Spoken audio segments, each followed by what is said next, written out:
కాబట్టి ఇంకా ప్రొడ్యూసర్స్ అంటారా, బాబు గారు ప్రొడ్యూసరు, సునీల్ గారు, అశోక్ గారు చెప్పక్కర్లేదు, అద్భుతంగా ఖర్చుకు వెనకాడలేదండి. ఎంత కావాలంటే అంత పెట్టండి అనేసి బాబు వాళ్ళందరూ డిసైడ్ చేసి చెప్పడం జరిగింది. సో నిజంగా అంత ఖర్చు పెట్టారు, బాగా వచ్చింది. ఇక డైరెక్టర్ గారు అయితే ఫస్ట్ పిక్చర్ లాగా నాకు అనిపించట్లేదు, చాలా బాగా చేశారు. కూల్గా ఉన్నాడు ఆయన సెట్లో కూడా, ఏదో టెన్షన్ పడుతూ బాబుతో నాతో చేస్తా అంత లేదు టెన్షన్, జస్ట్ కూల్గా ఏదో ఒక 20 సినిమాలు చేసిన అంత ఎక్స్పీరియన్స్ తోటి ఆయన బాగా చేశారు.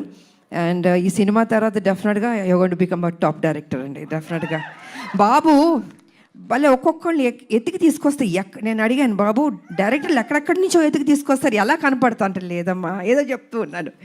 సో వాళ్ళందరూ సినిమాలు సక్సెస్ అయినాయి, పెద్ద డైరెక్టర్లు అయిపోయారు. సో ఆ బాబుకి ఆ ఓపిక, ఆ టేస్ట్, అంటే సినిమా మీద ఎంత ప్యాషన్ అంటే అండి మామూలు కాదని అది కూర్చుని అమ్మ ఇది చేద్దాం, అది చేద్దాం, ఇది చేద్దాం అని ఆ కమిట్మెంట్. అంటే ఎన్టీ రామారావు గారు మనవాళ్ళు అంటే మామూలు రామారావు గారు నేర్పించిన ఆ డెడికేషన్, సిన్సియారిటీ, అసలు క్రమశిక్షణ నిజంగా ఈ జనరేషన్లో కూడా ఇలా ఉండడం అన్నది నాకే షాక్ అనిపించింది. సో బాబు ఎప్పుడు ఇలా ఉండాలి, హ్యాపీగా ఉండాలి, మంచి మంచి సినిమాలు చేయాలి. అండ్ ఈ సినిమాలో ఆయన పర్ఫార్మెన్స్ చూడండి, ఐ థింక్ క్లైమాక్స్లో అయితే మీరు షాక్ అయిపోతారు. నేను రివీల్ చేయదలుచుకోవట్లేదు, మామూలుగా కాదు, మీరు చూసిన తర్వాత తెలుసు అంత బాగుంటుంది. అండ్ షాక్ అవుతారు ఒక్క నిమిషం, అలా ఉంటుంది క్లైమాక్స్. సో అండ్ ఇంక చెప్పడానికి ఏం లేదు, అన్నీ చెప్పేశాను నేను. ఈ సినిమా పెద్ద హిట్ చేయాలి.